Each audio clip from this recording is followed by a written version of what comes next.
3 նոյեմբերի 24-ին Օլիմպիավան մարզահամալիրում տեղի ունեցավ Հայաստանի Խորհրդային Սոցիալիստական Հանրապետության և Հայաստանի Հանրապետության սպորտի անվանի գործիչ մարզադպրոցների երկամյա ղեկավար և ոլորտում բազմամյա ավանդ ունեցող Բերենիկ Գաբրիելյանի գրքի շնորհանդեսը։ Տարիներ շարունակ նա կրթել է տասնյակ չեմպիոնների և մարզական մասնագետների, մեծ սիրով ու նվիրվածությամբ ծառայելով հայկական սպորտին։ Այդ նույն սիրով էլ հեղինակել է անցած ճանապարհի մասին պատմող այս գիրքը, որը նպատակ ունի շուտով թարգմանել նաև հայերեն, հասանելի դարձնելով նոր սերնդին։ Պետք է ավելի շուտ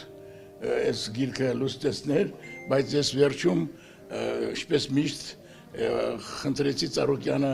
մի հատ նայի գիրքը ծանոթանա, իր կարծիքը ասի եւ ինքը գիտեք ինչ, ասեց Դրենիկ, դու լինելով բռսկամարդ, բայց դու Օլիմպիական կոմիտեի փոխնախագահ ես երկար տարիներ, դու պետք է շատ բոլոր մարզաձևերից գրես, այդ թվում եւ քիչ գործ չի արել մեր ըմբշամարտի ֆեդերացիայի նախագահ Սամվել Կարապետյանը։ Ես մեծ սիրով ընդունեցի դիտողությունը, ավելացրել եմ եւ